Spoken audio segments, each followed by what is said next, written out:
Wow, this is wild. You can see how far. Very simple and yet effective circuit. Let's turn it on.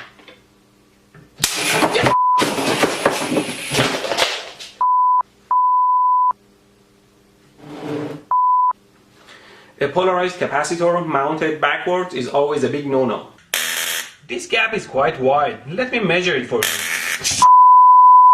Well, you know, metal is generally conductive and electrons always find the easiest path to travel. So I would never touch any high voltage with a 100-mile long metal pole.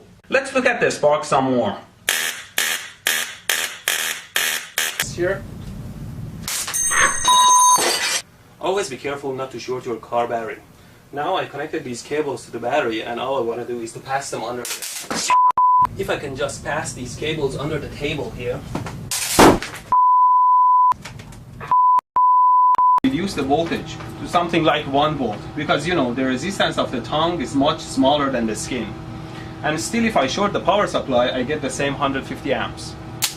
Okay, you can see it still sparks. Let's try it out.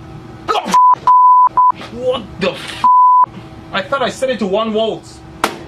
Huge. Don't completely trust the gauges on your instruments and always double check them with a meter. Hoping that at least the capacitors are not charged anymore. Let's try them out. And you can see a tiny negative sign beside it. That means that that side needs to be connected to ground or negative. It's also beneficial to zap a bare board like this one and see what happens on the actual board.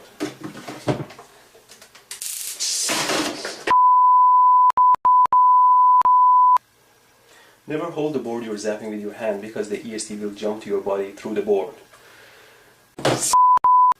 Always discharge a charged board before touching it. Gun here simulates a human finger. Always be careful with your tool. But right now I'm touching the wires and I can't even feel it because the voltage is not high enough.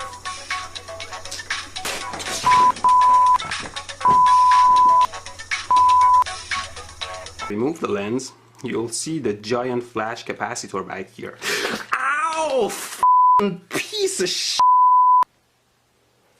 Apparently the flash capacitor is holding around 300 volts of charge in it and it can hurt a lot if you touch it, so I recommend you discharge this capacitor before working on the camera.